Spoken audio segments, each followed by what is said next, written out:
Hi guys, welcome to Adam McKola TV. I'm Adam. This is the preview for Manchester United's trip to the Boleyn Ground to take on West Ham United in our penultimate game of the season, our last league away game of the season before our home game against Bournemouth. And following the Manchester City draw with Arsenal, the 2-2 draw, it means Champions League qualification is within our own hands. Win both games and we get the top 4 spot. That will mean Champions League football at Old Trafford next season. But will we do it?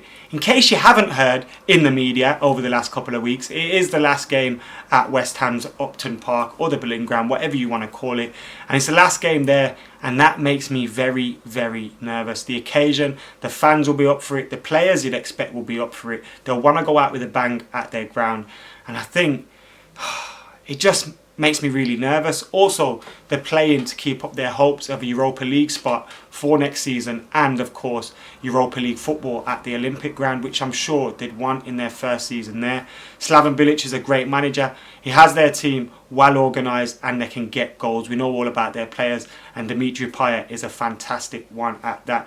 Dangerous in all the games when we've played them, and all the games we have played them this season in the league, and of course those 2 games in the FA Cup, they've been very, very tight. So what kind of team will Manchester United play against West Ham? It's going to be very interesting to see what selection he picks. Will he go with Michael Carrick again, who's played an awful lot of football over the last couple of weeks? We've obviously got no Marouane Fellaini, and the gutting news that came today that Anthony Martial is out of the West Ham game and potentially the Bournemouth match too. Hopefully, fingers crossed, he's back for the FA Cup final. That his goal in the dying stages got us to, because that would be really disappointing if one of our best players was to miss out on the biggest game of our season. But we come into this game, and Marcus Rashford coming back is vitally important. Against Norwich, we weren't amazing. We didn't make enough movement off the ball, especially in that final third. Obviously, Wayne Rooney, who had played in midfield, then getting put up front, didn't really help, and he didn't have any runners off him. When the ball went up to him, no one was really getting to him quickly enough, despite how much Herrera and Mata tried to make things happen. So Marcus Rashford will be vitally important to that. With Wayne Rooney sitting deeper, he can run in between those lines, in between the centre half and the fullback, run into the flanks, run in behind the defenders, run deep, run short.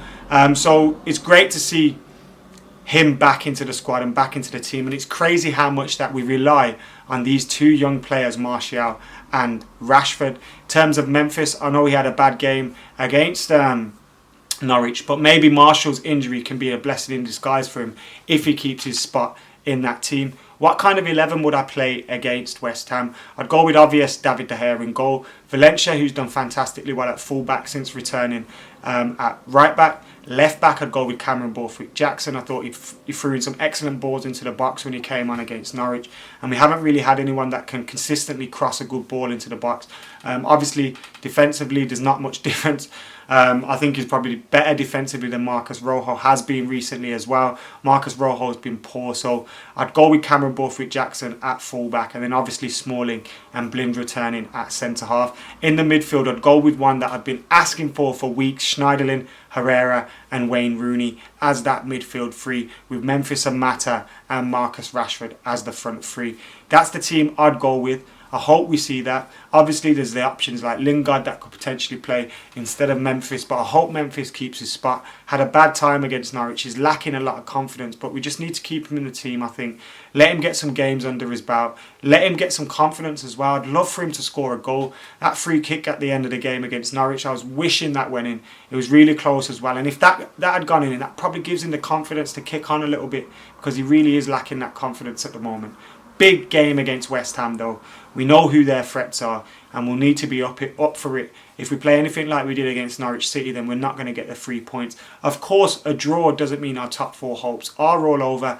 The performance is the main thing. If we can get a draw, get a win, happy days. If we get that win and it's all in our own hands on the final day against Bournemouth, then you'd be confident that we'd have Champions League football next season. But United pretty much have 3 finals now. The 2 league games and the 1 FA Cup final. If we win all 3 of those, we finish in the top 4 and we have a bit of silverware as well. And we would have rescued what could have been an awful season, and it has been an awful season for the large majority of it. Whether that FA Cup and top 4 spot will save Louis van Gaal remains to be seen. I don't think it should, but if it does, I'll be prepared to get behind him. You have to get behind him, don't you, if he stays? But I don't think that should save him, because our performances, when you look at the bigger picture of the overall season, in the Champions League and Premier League, just haven't been good enough. And when you look at the kind of teams that have been ahead of us, we should have been closer to them than we have been, and we shouldn't have been scraping it into the top 4 if in fact that does happen. My prediction for the game, I'm going to go for a 2-2 draw. As I said, I'm not really confident about this one, and they'll be up for it under the floodlights on the final game at their ground. So yeah, not confident. Going for a 2-2 draw. I hope we don't lose this game. If we lose this game, then it's pretty much all over in terms of our top 4 hopes. But win it, and it's in our hands, and we'd be pretty much favourites to do it on the final day of the season. Guys, get your comments in below. Let us know what you think about all that discussed today. Make sure you subscribe to McKola TV. Like, comment, share. Also check out Full Time Devils, YouTube, subscribe, Instagram, Snapchat, FT Devils, because I'll be taking over tomorrow at the game, at the ground. Haven't got a ticket yet, but hopefully I'll bag one later when I am there. But for now, see you later.